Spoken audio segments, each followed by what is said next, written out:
The late Supreme Court Justice Ruth Bader Ginsburg once said, "Our Constitution opens with the words, 'We the people of the United States.'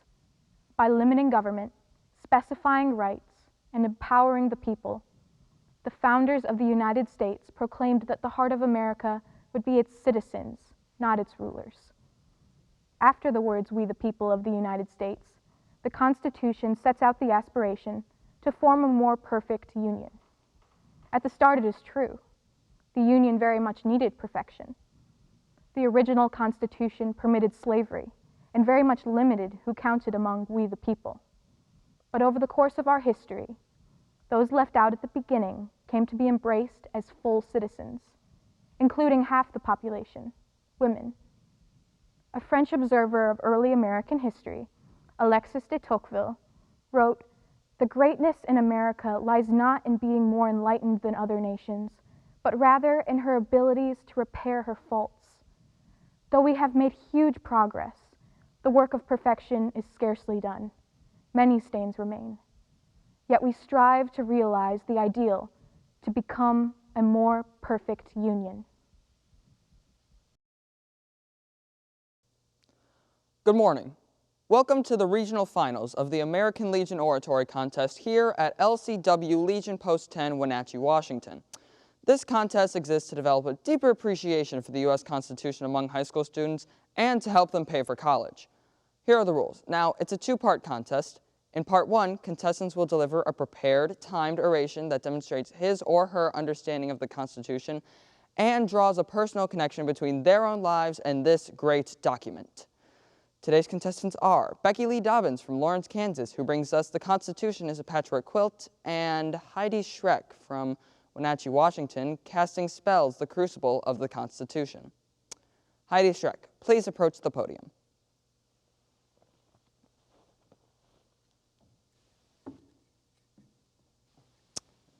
Your time begins now. The Constitution is a living document. That's what's so beautiful about it. It is a living, warm-blooded, steamy document. It is not a patchwork quilt. It is hot and sweaty. It is a crucible. Do you know what a crucible is? It is a pot in which you put many different ingredients and you boil them up together until they become something different, something that is sometimes magic. So you see, our Constitution can be thought of as a witch's cauldron. A crucible is a boiling pot. That is one definition. But a crucible is also a severe test, a test of patience or belief. Our Constitution could be thought of as a boiling pot in which we are thrown together in sizzling and steamy conflict in order to find out what it is we truly believe. That's why it's such a radical document. 202 years ago, a group of magicians got together on a sweltering summer day in Philadelphia, and they all wanted to kill each other. But instead, they sat down together and they performed a collective act of ethical visualization, or, as I like to call it, a spell. Now, did they get everything right? No, they did not. Which is why, to conclude my speech, I would like to tell you about the most magical and mysterious amendment of them all, Amendment 9. Amendment 9 says that the enumeration in the Constitution of certain rights shall not be construed to deny or disparage other rights retained by the people. Do you know what that means? That means that just because a certain right is not listed in the Constitution, it doesn't mean you don't have that right. Think about it. There's no way for the framers to put down every single right we have. I mean, the right to brush your teeth. Yes, you've got it. But how long do we want this document to be? Here's another example. When I was a little girl, I had an imaginary friend named Reba McEntire. She's not related to the singer. Now, just because the Constitution does not proclaim the having of imaginary friends as one of my rights, does not mean I can be thrown in jail for being friends with Reba McEntire. Isn't that amazing? Think about it. The Constitution, it doesn't tell you all the rights you have because it doesn't know. Justice William O. Douglas, the great Supreme Court Justice. When he talked about Amendment 9, he used the word penumbra. Now, what is a penumbra? Well, here I am, standing in the light, and there you are, sitting in the darkness. Now, this space between, this space of partial illumination, this shadowy space right here, this is a penumbra. People laughed at Douglas for calling it this, but I like it. I think it's a helpful way to think about the Constitution and also maybe our lives. I mean, here we are, stuck between what we can see and what we can't. We are trapped in a penumbra. Hey y'all, my name is Catherine Chelsea Hartford of Cobb County, current Miss Georgia, competing in the Miss America Competition and Scholarship Award Contest. And I have to say, y'all are making all kinds of assumptions about my ability to sabotage and kidnap based on my gender. This is what a feminist looks like. Now, first, we're here to change America for the better. Second, I roofed you here last night so we could have this little get-together. And third, I talk in list form so I can keep all my complex plans in order. Okay? Okay. Now, why would Miss Georgia roofie a congressional aide on the eve of the Miss America competition? She must have a reason. It must be exciting. I do, and it is. A resurrecting of American constitutional government, of course. When I won Miss Georgia, thank you very much, and was on the road to Miss America, I thought, now what does that even mean? And then, when a young man at the Georgia State Fair asked me to marry him and what I love most about America, I told him, bless your heart. And what I love most about America is its discursive foundations. This country was built for dialogue, reason, compromise, and right then, I knew I had to spend my life fighting for that country, not the infighting, name-calling, house-divided country we have now. So I went back to my constitutional law degree, which I have, y'all, and it's very informative. I thought, well, this would work better if we gave this baby a reboot. Because Thomas Jefferson said we'd do that every generation, y'all, which means we're late by like 200 years. And then, last Tuesday, I thought, screw it. Is this a Miss America contest or what? So I dropped my platform of sunglasses for babies, their little eyes, and switched to rewriting the Constitution. The Founding Fathers rewrote the Constitution, 1787, coming back. But I can't rewrite the Constitution. We, the people, can. Article 5, which states that 2/3 of states may request a constitutional convention. As I mentioned, you know what happened the last time there was a convention to amend our guiding document? We threw it out and wrote a new one, which is why I need you on my team. The time is now. You're not an idiot, right? I think that I'm right in saying that you are not an idiot. Politics just isn't your thing, which is fine, which is absolutely fine. There are things that you care very much about, things that you are very knowledgeable about. You're a graphic designer. That's your thing, your speciality, graphic design.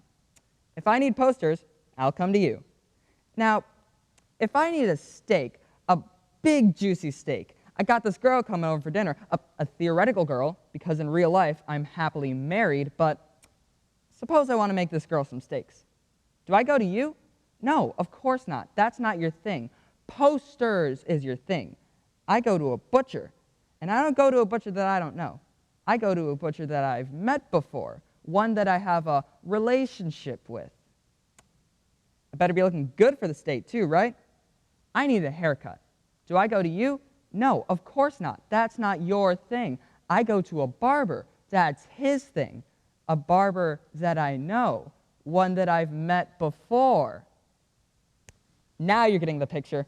So now, you need someone to run your city. Do you go to the butcher or the barber or the graphic designer? No. All smart people, but it is not their area of expertise. It is, however, my area of expertise. I'm a politician, and now I'm a politician that you know. Do you know the other guy? No. Do you really want to vote for a guy you don't know? I'm telling you who the best man for the job is. It's not a hard decision, all right? Vote for me. Vote for me. The system is endangering lives, taking away liberty, taking away your financial well-being, taking you away from your children. There are people marched in all 50 states, 18 other countries, because African Americans, when they're jogging, sleeping in their home, are being killed. Black lives have not been taken seriously as being fully human and deserving of dignity.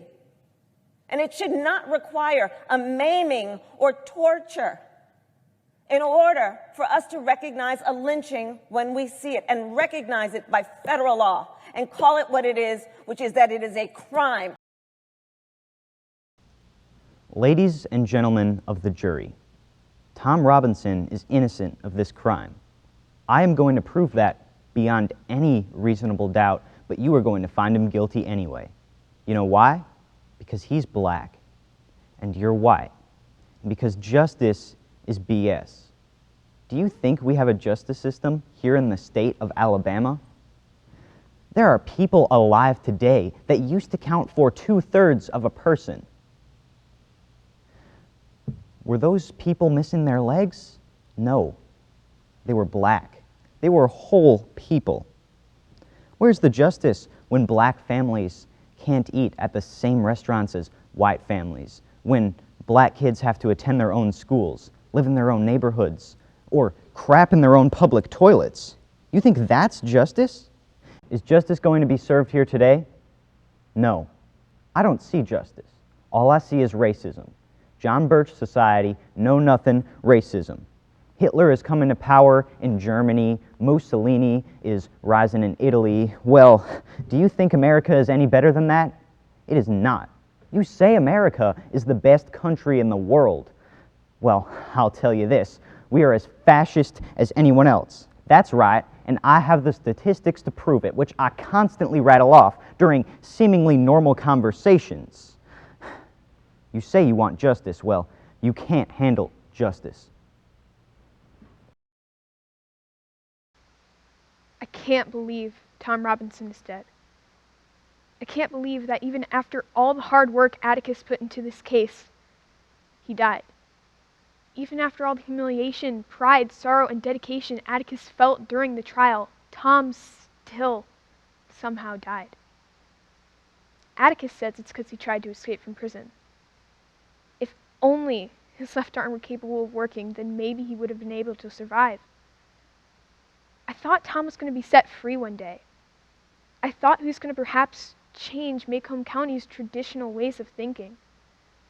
I thought Atticus was going to be able to unite the Negroes and white people through his victory of the trial.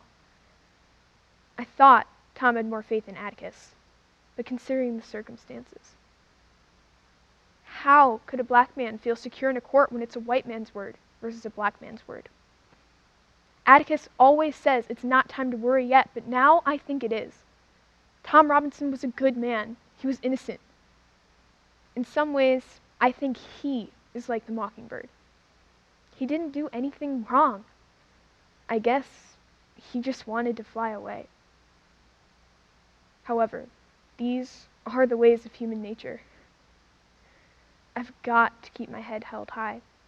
I'm going to have to be a lady at some point. It might as well be now. Welcome back. Contestant Schreck.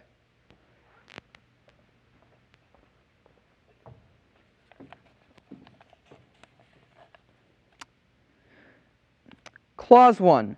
All persons born or naturalized in the United States and subject to the jurisdiction thereof are citizens of the United States and of the state wherein they reside.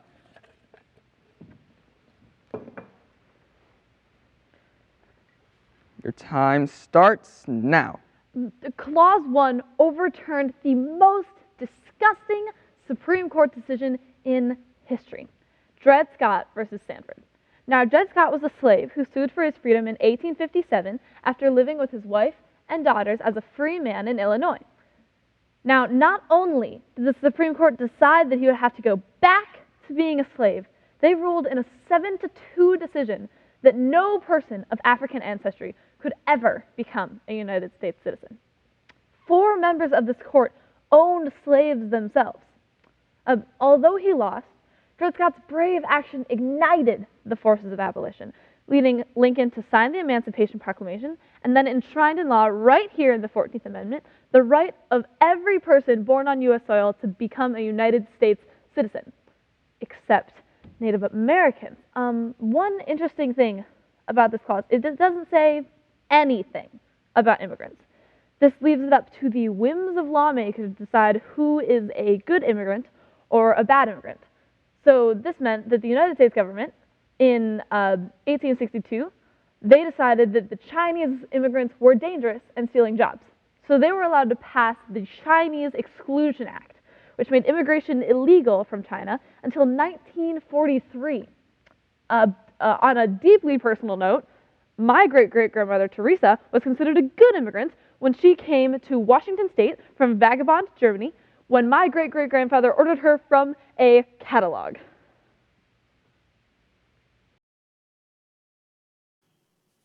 These Border Patrol agents are also victims. The children, but the agents are victims too, because they are required to enforce a corrupt policy, a policy that separates babies from their mothers, places them in cages. I was at the border. I saw those babies locked up on top of each other. When I work in the camps, my job as a protection officer is to make sure that people aren't being denied access to food, water, shelter, medical aid because they're women or they're from minority X or Y. My job is to try to make things a little more fair. That's all. Sometimes it works, sometimes it doesn't. I think the reason I keep going back is because these are places where no one thinks this is the natural way of things. The people I work with are desperate for fairness, for stability. I know my refusal to have hope is damaging. It hurts me. It hurts the people around me. But I don't know how to let go of my rage. The American assumption that things will always work out for the best is a willful blindness I cannot understand. I know you know these things, but you question, how much further do I have to fall? That's an American question. It's the question of someone who never really assumed she would fall at all.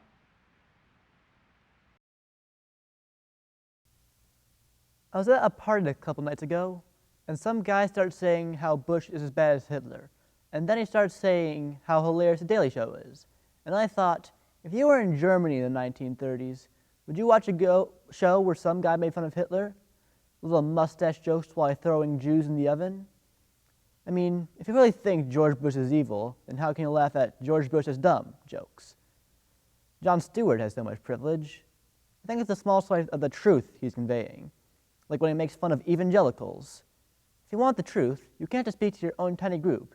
You need to learn how to speak to the community, to those who may not be like you, but that you still have something in common with. Basic humanity.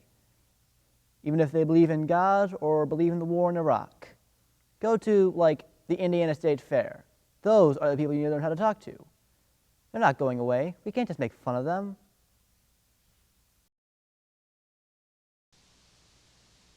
Pick a word. Pick any word that you think makes people feel something. Inspirational, creativity, regenerating, liberalizing, upward mobility, democracy, democracy, democracy. People just instinctually hear those words and they think, well, that sounds good. But sounds isn't enough anymore. Sounds doesn't tap into what people actually want. So what do people want? They want security. They want peace. They want their Saturday night cookout and a bucket of beer. Inane and sedentary. But that's what they want. They want to know that they are taken care of, that the sun will shine brightly on them, and that at the end of a long day, they can still get an ice cream cone and laugh in front of the TV just like they did when they were children. Ah, now you understand the essence of it, the essence of these people.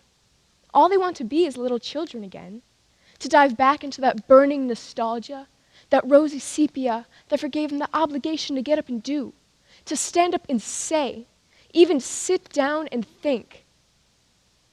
So now think of a word. Think of a word that promises to give that back to them. And what have you got? Hope? No. Change? No. Can. No, no, no. They want a word that promises to take them right back to where they started this little ride. Rewind. Now isn't that beautiful? Don't you think? Don't you think? I said.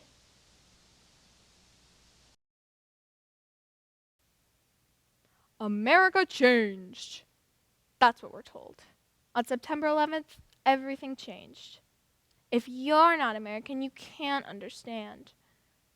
The infantile psychobabble of popular culture is grafted opportunistically onto America's politics. The language of childish entitlement becomes the lethal rhetoric of global wealth and privilege. Asked how you are, as president, on the first day of war which will kill more than 100,000 people, I feel good. I was in Saks Fifth Avenue the morning they bombed Baghdad. Isn't it wonderful, says the saleswoman. At last we're hitting back. Yes, I reply. At the wrong people. Somebody steals your handbag, so you kill their second cousin on the grounds they live close. Explain to me, I say. Saudi Arabia is financing Al-Qaeda. Iran, Lebanon, and Syria are known to shelter terrorists. North Korea is developing a nuclear weapons program. All these you leave alone. No. You go to war with the one place in the region admitted to have no connection to terrorism. If the principle of international conduct is now to be that you may go against anybody you like on the grounds that you've been hurt by someone else, does that apply to everyone or just America? On September 11th, America changed. Yes, it got much stupider.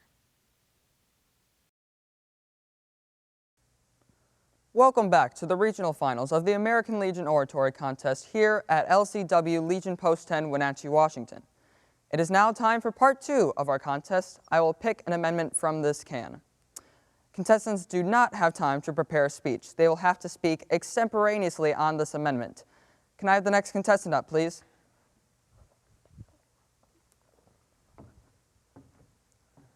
Heidi Schreck. I'm going to pick an amendment from this can.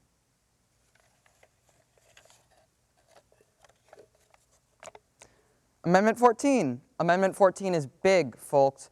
It contains 4 different sections that have changed the lives of every person in this room. Because of this, contestants will only be tackling Section 1 of this amendment and its clauses. You will have 1 minute for an overview of Amendment 14. Just a reminder, make this as personal as possible. Tell us how this amendment has affected your life.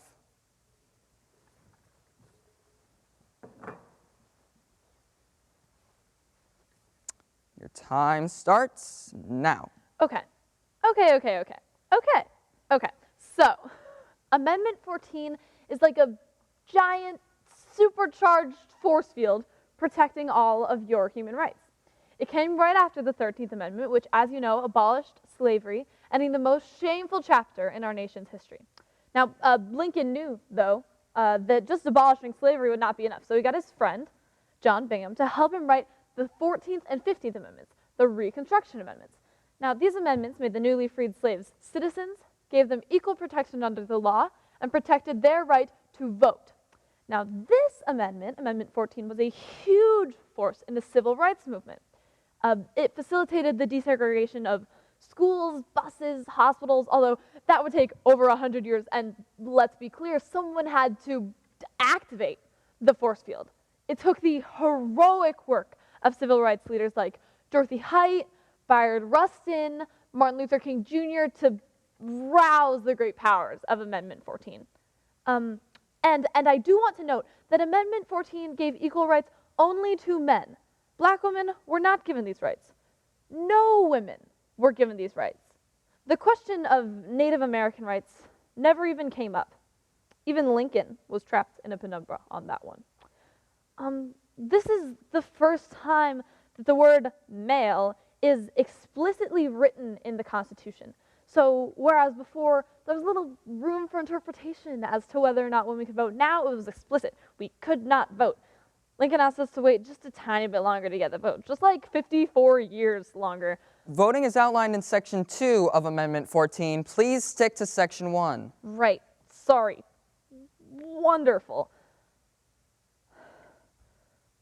My dad says this is what we call the penalty box of democracy.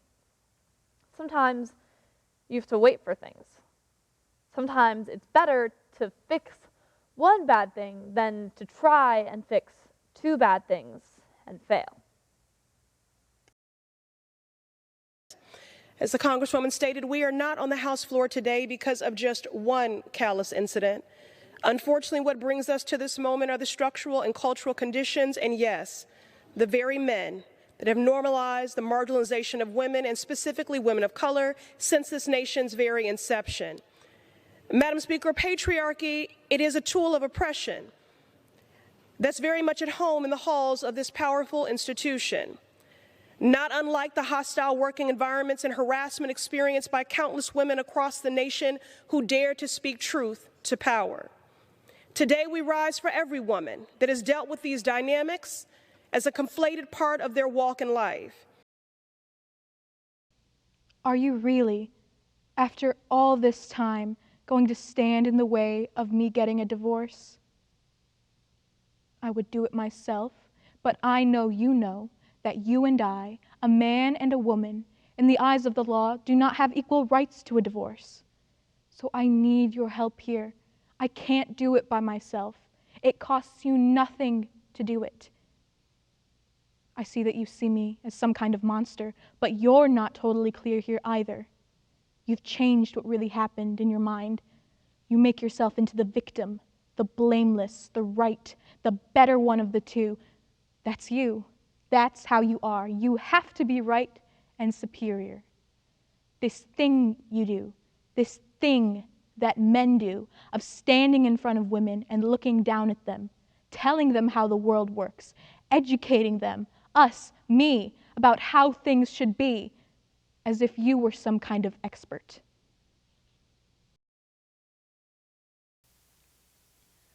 My country is as dear to me as it is to you, and I groan. I am grieved at all that is happening in it. Scarcely 1 in 10 who rule it is honest, and all the others are bad. If you appoint fresh chiefs, they will do still worse. I assert that the direction of affairs must be handed over to the women, for 'tis they who have charge and take care of our households. They are worth more than you are, as I shall prove. First of all, they wash all their wool in warm water, according to the ancient practice. You will never see them changing their method. If Athens only acted thus, if it did not take delight in ceaseless innovations, would not its happiness be assured? Then the women sit down to cook as they always did. They carry things on their head as was their wont. They knead their cakes just as they used to. They make their husbands angry as they have always done.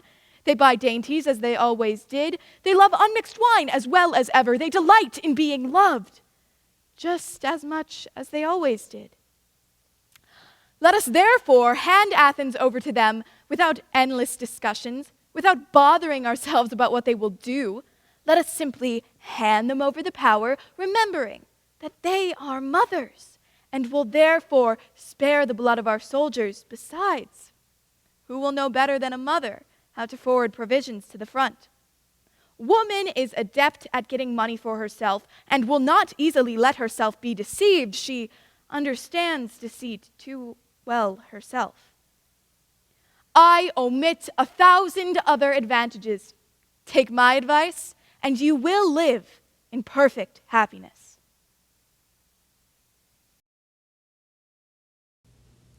Contestant Schreck.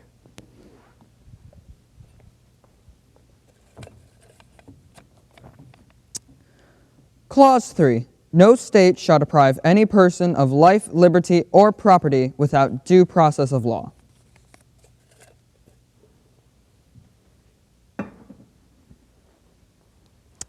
Your time begins now. Clause 3 is the most miraculous in our entire Constitution. We stole it from the Magna Carta, and it ensures that the government cannot lock you up, take your stuff, or kill you without a good reason. It is also the heart of the 1973 Supreme Court decision Roe v. Wade. With the help of Justice William O. Douglas's beautiful penumbra metaphor, Justice Harry Blackmun used Amendment 9 to shine a light into the other amendments. And he found there, in the shadows of the Constitution, the right to privacy. And he argued that this gave a woman the right to choose what to do with her own body. Actually, he argued that this gave a doctor and his patient the right to privacy so that he can decide what to do with her body. This was a really special moment for the 9th and 14th Amendments. They came together in a Wonder Twin Powers Activate kind of way to protect a woman's right to choose. Of course, depending on your view, you may consider this an unholy alliance. My view, which I do feel obligated to share, even if it endangers my scholarship money, is that I do support a woman's right to choose. And I also would like to say it is a choice I would never make personally. Thank you. Can you think of any laws that give government the power to make decisions about the male body? I'm happy to answer a more specific question, but Male versus female. there are medical procedures. Okay? That the government has the power to make a decision about a man's body? I thought you were asking about medical procedures that are unique to men. I'll repeat the question. Can you think of any laws that give the government the power to make decisions about the male body? I'm not thinking of any right now, Senator. Why the heck don't I smile more? You know, I should smile some more. I should share more personal moments. I should be more open with you about my divorce. And I admit, I was just so focused on my work, so driven, that I allowed my subscription to Good Housekeeping to lapse. I should have let them see me cry. Well, cry not shed a tear, but I didn't. I sat there unsmiling, unrepentant, and I said, please, please do not confuse how much I care about people's rights with how little I care about People's Magazine. I am not the issue. Jane Roe is not the issue. And I don't know why the press and politicians continue to state the issue as, are you for or are you against abortion? The real issue is who should have power over a woman's body, the doctor, the government, or the woman herself. Can you stop talking to me like I don't know it's murder? I know it's murder. But at Planned Parenthood, it's like trying to provide safe access because people will always do it anyway. And it's just an institution. It's more about services for women because that stuff is way underfunded. And abortion is just one tiny part of the services they provide. But my job before I moved here was at a pro-life women's advocacy organization in Chicago, which provides homes and communities and assistance for pregnant women with nowhere else to go. We help domestic abuse victims, refugees, choose life against all odds. But it's about these women, these beautiful women, these strong women. They taught me so much about what it's actually like and how hard these decisions actually are. And how the real problem is with men who abuse and rape and systems that try to keep women down. The problem's not with women who get an abortion because they don't know what else to do. Even if they do consider it the end of a life, they feel like they have no other choice, or they're too afraid to bring it into the world. And that makes so much sense. It's also terrifying. If it's wrong to discriminate against people because of their sexual orientation and gender, on jobs, on employment, it's equally wrong in these other areas, like housing and education. So we need to pass the Equality Act that expands the prohibition of discrimination to many other needed areas. Today, Senate Democrats will send a letter from our caucus to Leader McConnell, urging him to schedule the Equality Act for a vote on the floor. The House passed it a year ago. It's been languishing in McConnell's legislative graveyard. And I would say to my Republican colleagues, if some of the most conservative people around, like Judge Gorsuch, Justice Gorsuch, Justice Roberts, can come to the conclusion we should stop discriminating, where are you? My parents don't know I'm gay because I just figured it out myself. About 2 weeks ago, I was downtown and I wandered into a bookstore. I was just browsing around and I picked up this book. And I was like, oh, interviews. This looks interesting.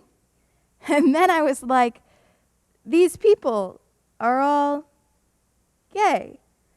And then I was like, oh my God, I'm a lesbian! And I totally freaked out and I shoved the book back on the shelf and left. And then I came back the next day and bought the book. And then I came back the next day and bought all the other books in that section. And then I made myself go to the meeting at the gay union. And then, it's now. Hi.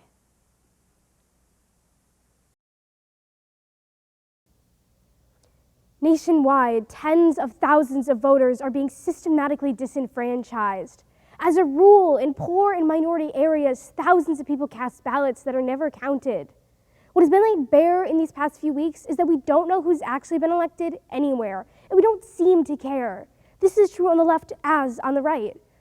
We like the idea of democracy. We love it, but only in the abstract.